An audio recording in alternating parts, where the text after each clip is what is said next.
Welcome to Business Success Tips, where we learn to make more money in less time and have a lot more fun. I'm your host, Paul Sanneman. I'm the founder of Contractor Staffing Source, where we help contractors build great teams. My guest today is Harlen Suslik from Operatio Marketing. So, marketing is an issue for contractors these days because they're either contemplating changing agencies or, unfortunately, for whatever it's worth, it's sort of become a revolving door for a lot of contractors. Like they try somebody, it doesn't work, try the next person. So I guess the first question, since you're in marketing, give a little bit of your history, why people should listen to you, and what your company does, and we'll get into the questions. 100%. Hello, everyone. My name is Harlen Suslik. I'm the CEO of Operatio Marketing. And essentially what we focus on is helping small to medium-sized companies in the construction industry help scale and grow their digital presence. When it comes to digital, a lot of people think, oh, it's fully marketing, or oh, it's fully sales, or whatever it is, but it's a combination of both. At the end of the day, 10 years ago, 15 years ago, when you were doing digital marketing, if you just focused on Facebook ads or Google ads, it would work. But in today's competitive landscape, you need a holistic approach that revolves around everything. So that's the biggest piece when it comes to marketing, and I'm excited to share a little bit further throughout. Okay, so Harlan, when you say everything, I mean, some people say, marketing is just to get the phone ring, and then when the phones ring, it's not my problem. Some people take it all, there's a whole sales funnel, right, in all businesses. And where digital marketing cuts off is different for different companies. Some people get you the lead and we're done. Some people train the salespeople. So in your company, like, how do you deal, what part of the sales funnel do you tackle, and how do you do it? Amazing question. We act more so like an interim CMO, by which we go in and we understand, as I mentioned, everything. And what everything involves is marketing, sales, operations, and the renewal of customers and customer success. It goes back to the building blocks of running a business.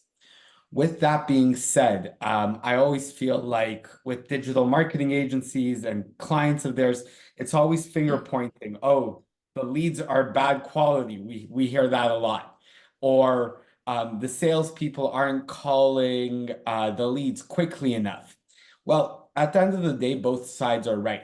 In order for things to fully work, you need to have the good, right, qualified leads.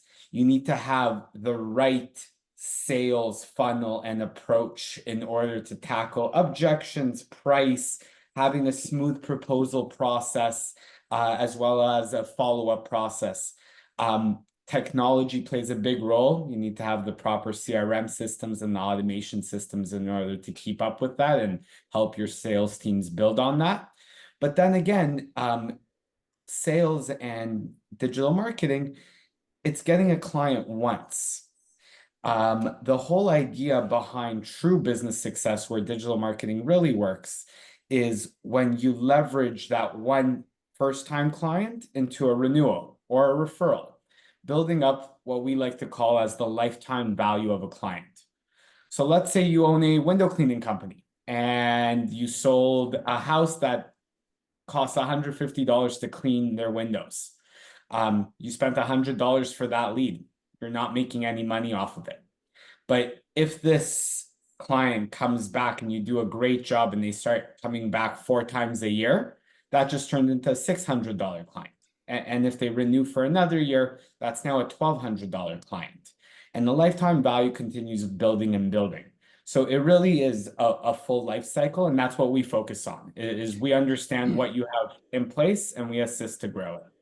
So how do you, figure the lifetime value of the client? I mean, obviously it's easier in window cleaning, harder in remodeling, right? Or home building. But how can our audience say, okay, how do I figure the lifetime value of this client? How do they do that? First of all, it's having the right technology in place. If you can't answer that question in a matter of 5 minutes for your business, please give us a call so we could help with that. I see. At the end of the day, it needs to be as easy as that, where your proposals, your conversion rates, the amount of sales allocated to an individual contact for various different companies all plays within. And it's just a matter of clicking a button and getting that report sent directly to you. Okay. So let's say, I mean, window cleans, let's say, how do I figure the lifetime value of like an HVAC client? How do you do that? Amazing. So in essence, there are two ways that most HVAC companies generate income. It's first of all the sale of the unit, but it's also financing of the sort. So it really is dependent on the type of HVAC company. Some HVAC companies only focus on the resale of the machine. Some only focus on financing. Some have so many different ancillary services that the lifetime value needs to be custom to that company specifically. So to generalize it around all of HVAC is relatively difficult. But at the end of the day, the amount of revenue sources that you have need to be reallocated to that one original source to really understand the true lifetime value. And again, are you a commercial or residential HVAC company? If you focus on residential, then it could be based on the property address or the contact that reached out originally that owns the property. If it's a commercial, it could be various different projects around all of the different property management companies, for example, that you might work with. They manage a lot of I mean, property. so an example, let's say if I'm commercial and I land a property management company and they all of a sudden take me on to maintain their, 15 office buildings, that's huge. And friggin' the lifetime value of that client is all the work with that client that you landed through your system attributed to that client because it's all the same property management company? 100%. So again, depending on what the data is used for, it could be molded into different situations. To figure out the lifetime value, some clients might adhere, for example, if they have account managers that are focused to continue growing and upselling clients. You have that core, and then you have a percentage that could be allocated to an account manager. So it sort of takes away that calculation. Again, it will be case by case for each company. But in simplest form, it's the amount of money that is allocated directly towards the use of digital marketing. Okay, now you mentioned referrals. That seems to be a very hard thing for contractors to do. I mean, you know, let's say residential referrals. You're an HVAC company, you want residential referrals, or I mean, everybody wants referrals, but nobody knows how to get them. So do you have any secret sauce on, let's say I'm an HVAC company and I'm working in a neighborhood, I want to get other HVAC, or I'm a roofer. I mean, because typically when you're in a neighborhood, if something breaks, all the neighbors' things are breaking at the same time because it's the same age house, the same problems, whatever. So it becomes like a nest of people that can use your services because they all have the same problem. So how do you get them to refer people? Amazing question. And the secret sauce is twofold. Number one, good quality of work. And I feel like that's, I feel like that's a very common answer, but it is important because people that refer you, they want to consistently refer you, and Right. they don't want to be hearing about any issues accordingly.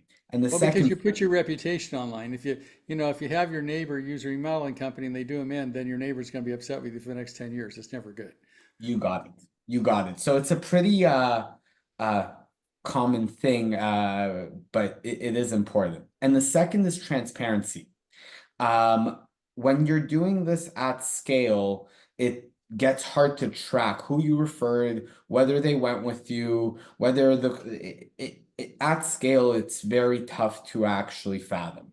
So having the proper technology in place, having the proper tracking metrics and mechanisms in order to ensure transparent insight into sales process, into what referrals closed, what didn't, which ones paid out at what percentage or incentive that's associated to a referral. That's a big one. And then third and final, I would say, is just consistent follow-up. always staying top of mind. Just because people aren't referring you, it doesn't mean that they don't think you do good quality work. It's just that they didn't think about you at the time that it could have been thought of. So Okay, so always let's say we have a roofing company, right? sure. And my roof's down, and I bring the roofer in. I like the guy, and I thank you very much. And maybe he sends me 5 emails. I'll do a Google review. I finally like, okay, fine, I'll do a Google review. I'm done. I did my Google review. My roof's good. I'm finished. How do I keep top of mind without upsetting him that I'm pestering him? And how do I make sure that the lifetime value of him could be huge if he refers 3 or 4 people, right? It's huge. But what mechanics do I use to get that actually to work? Amazing question. Um, I feel like the biggest aspect is adding value. Um, Not pushing, hey, here's how great we are, refer us, but mentioning how they could benefit themselves. Here are the resources. Here's a case study of a client that you could sort of float around and share in order to help push this, as well as educational value, right? Any blogs, any ebooks, any resources that you feel could add value to the referral partner in order to push your service. That's crucial in my opinion. Now, what about, is a newsletter any good, or does it alienate people? A newsletter is good within reason. You don't want to bombard them every single week by no means. Again, it needs to be around time or events that actually will add value. We recommend once a quarter being a good timeline, but again, it will depend brand by brand. Okay. Now, when you are paying a referral fee, does that add into your marketing budget? Is that a cost of marketing? We would recommend it to be associated to cost of marketing 100%. Typically, when it comes with referral partners, you give them, in a way, a discount code, if you will. And that discount code should be subtracted from your total top line for sure. Right. So if you pay them a 10% commission, you add that to your marketing budget. That is correct. Right. Bring up marketing budgets. This is there's first, what percentage should I do? And that's like, is it somewhere between 5 and 15? I've heard all over the map. And the other one is, well, what do I spend on SEO? What do I spend on pay-per-click? What do I spend on, yard signs and wraps and all that kind of stuff? I know it's hard, one size fits all. So let's take a couple examples of different industries you work with. Say a roofing company. What would a reasonable budget be percentage wise for a roofing company of their gross sales, and how should they spend it? So the number that you threw out between 5 to 15% is in the ballpark. But it really should vary depending on what stage you're at in introducing digital marketing. What I mean by this is I'm a big believer, and you guys might not believe this, that at scale, once you figure out what works for your company, it makes a lot more sense to hire internal staff to do the SEO, to do the paid ads, to do the social media. But it really makes sense to partner with an agency at the beginning that will test out a few different types of campaigns, whether it's email, whether it's Google ads, whether it's Facebook ads, whether it's SEO or email marketing. And in God we trust, everyone else bring data. So based on the success of those small test trials, you would then go and build out a full blown campaign. You would pour fire on the gas when data showed it works. So at the beginning, it would lean closer to that 15, 20, 25% mark even.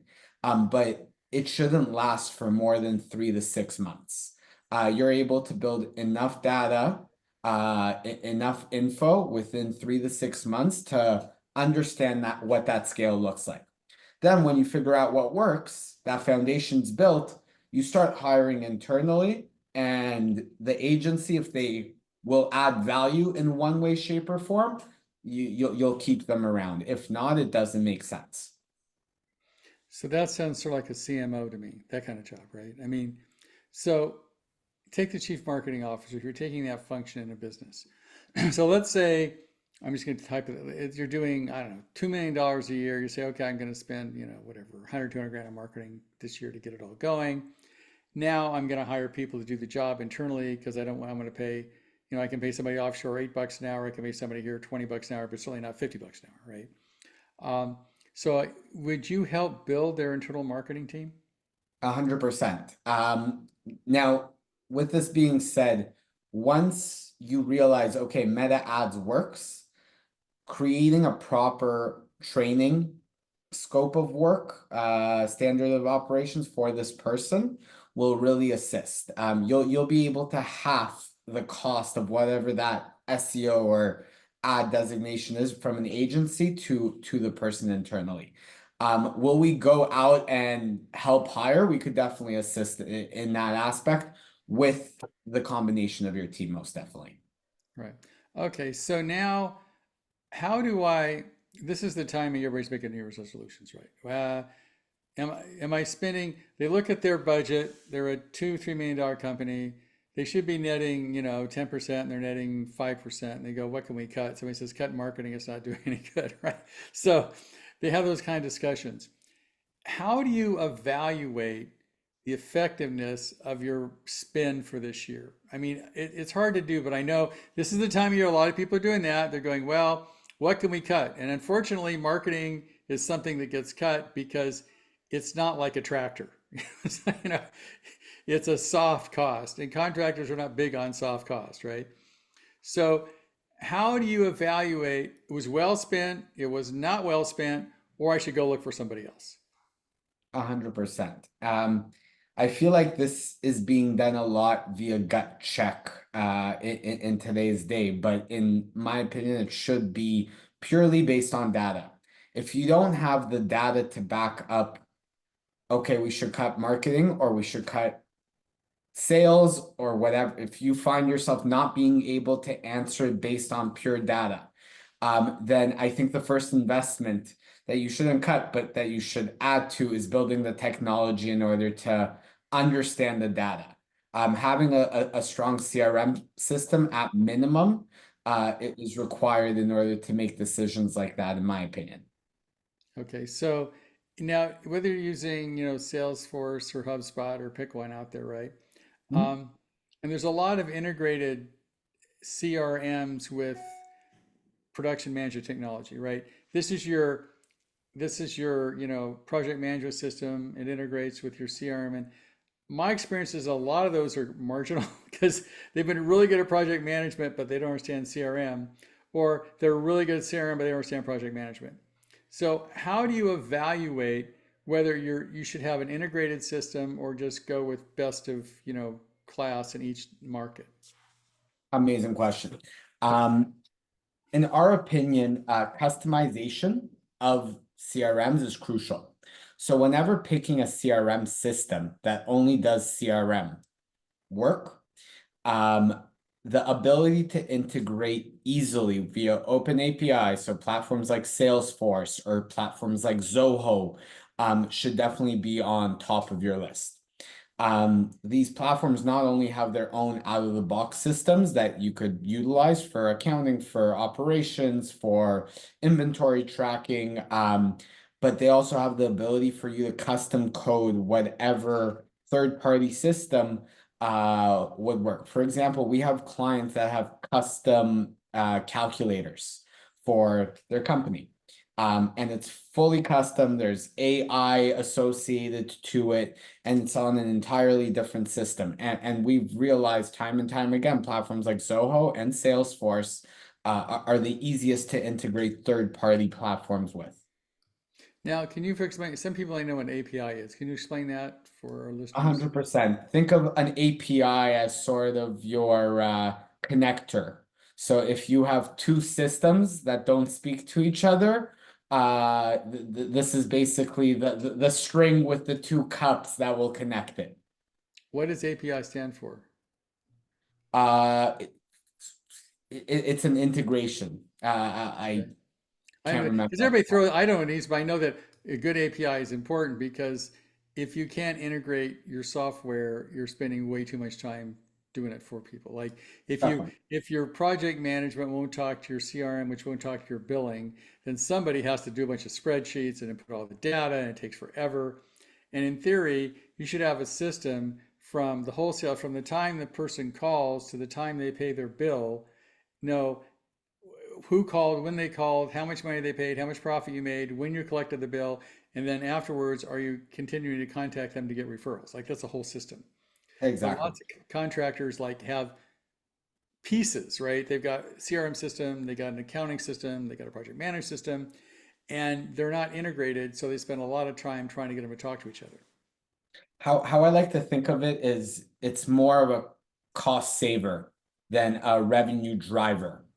So how do you make money in an organization? You could either increase sales or save costs. Right. Um, if it will take a person 10 hours a week in order to complete a task that can get automated, you do this one-time cost, and that saves you 40 hours a week that this person could go and focus on revenue driving needs. Right. And also, would you comment on, if you have a dashboard in a company, what should you be able to look at your dashboard and tell? 100%. So you should be able to see how many leads you're getting by source and the cost of the leads by source. You should be able to see how many touch points, how many times did it take for you to email, call, or text message someone in order to get a hold of them. How many of those leads are have a proposal out or a quote out or an estimate? How many of those estimates close? What are the reasons why estimates might not be closing? How many people sign agreements? How many people fall off at the agreement stage? This all needs to sort of work hand in hand, and it could tie into the whole production. So not just marketing and sales, but it could go into how quickly certain clients pay, whether it's net 15, net 30 on average. What's their lifetime value based on the conversation that we had earlier. So there are a lot of elements. And so, to me, in my opinion, if you don't have a dashboard, I mean, when I was considering, so look at, the Taco Bell knows how much money they made or lost by noon, and and Mama Mia's Pizza Parlor, who's run by a lady, doesn't know until the end of the day where she made or lost money. And the quality of the decisions depends on the quality of the information. And unfortunately, a lot of contractors don't have high quality information in real time. It's like too late, right? I use an analogy. If you're flying an airplane, I used to say if you're flying a Piper Cub, direct, there's the ground, there's the sky, don't hit anything. But as your organization gets bigger, which is like volume, you're going to die if you don't know what you're going to do 30 days from now, right? And I think a company like yours, a CMO, can help the whole marketing side. So you got the dashboard, so by this time of year coming around, you're not knowing what should we spend on marketing. You should have some kind of dashboard that it becomes clear where you spent the money and worked, where it didn't work, where you need to spend new money. And if you don't have any of those numbers, maybe you need to look for a marketing company, right? Yeah, at the end of the day, it's sort of like a marriage between a marketing company and the client. You guys know your business best. We know digital marketing best. We can provide you guys with the tools and resources in order to make the best decisions for your unique business. And then we just follow on what you say. So having both sides be adept to all sides of what's happening is the biggest win. We are not fans when clients sort of say, take the reins, whatever you guys decide. No, there needs to be effort from both sides in order for this thing to work to its best potential effort. And one last sort of question that's up in the air today with AI accelerating exponentially. Um, I mean, to me, AI is very controversial. I mean, it's like it's going to destroy the planet or save it. It sort of depends on which side you're on, which podcast you're listening to today, right?